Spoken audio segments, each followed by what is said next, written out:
రాజాసింగ్ ఇక్కడ తగ్గడెక్కడ అంటున్నారు గోషామహల్ ఎమ్మెల్యే. శాసనసభ సభ్యత్వానికి రాజీనామా చేసే ప్రసక్తే లేదంటున్నారు రాజాసింగ్. ఏం చేస్తారో చేసుకోండి అన్నారు. మరోవైపు బీజేపీ అధిష్టానం పిలిస్తే వెళ్లి కలుస్తానంటున్నారు. తనకు బీజేపీ తప్ప ఇంకో ఆప్షన్ లేదంటున్నారు ఆయన. అయినా సరే బీజేపీ తప్పుడు నిర్ణయాలు తీసుకుంటే ప్రశ్నిస్తానంటున్నారు. బీజేపీ తనను పార్టీ నుంచి సస్పెండ్ చేసినంత మాత్రాన ఎమ్మెల్యే పదవికి రాజీనామా చేయాలని ప్రశ్నించారు రాజాసింగ్. తాను ఎమ్మెల్యే పదవికి రాజీనామా చేయబోనన్నారు. నా గోషామహల్ ప్రజలు నాకు గెలిపిస్తున్నారు. నాకు ఎలక్షన్లో ఇట్లాంటి కూడా సపోర్ట్ చేయలే.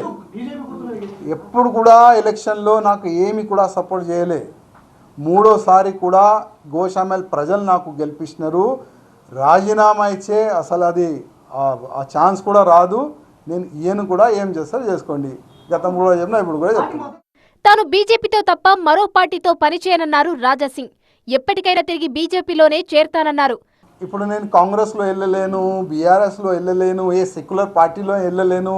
ఎందుకంటే హిందుత్వం మొత్తం నిండి ఉన్నాయి కదా, వేరే పార్టీ మ్యాచ్ కాదు.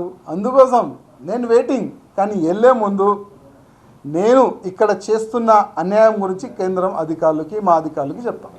బీజేపీ కొత్త స్టేట్ కమిటీతో పెద్దగా ప్రయోజనం ఉండదన్నారు రాజాసింగ్. రామచంద్రరావు రబ్బర్ స్టాంపుగా మారారని విమర్శించారు.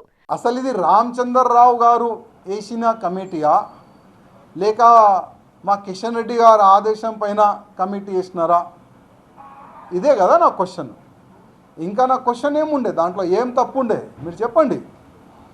అంటే బీజేపీ గవర్నమెంట్ రావాలని నాలాంటి చాలామంది కార్యకర్తలు అనుకుంటున్నారు. కానీ మీరు అనుకుంటలేరా? అసలు ఈ కమిటీతోని మీరు బీజేపీ గవర్నమెంట్ తెలంగాణలో తీసుకొని వస్తారా? కొద్దిగా చెప్పండి. ఒకవేళ నెక్స్ట్ ఎన్నికల్లో ఇదే కమిటీతోని మీరు తెలంగాణలో బీజేపీ గవర్నమెంట్ తెచ్చుకున్నారంటే నేను రాజకీయ సన్యాసం తీసుకుంటాను. రాష్ట్ర కమిటీపై బీజేపీ నేతలపై రాజాసింగ్ చేసిన వ్యాఖ్యలను తప్పుబట్టారు కమలనాథులు.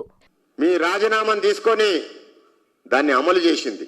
ఒక్కసారి, రెండు సార్ల, మూడు సార్ల ఈ విధంగా పార్టీకి నష్టపరిచినట్టయితే రాజాసింగ్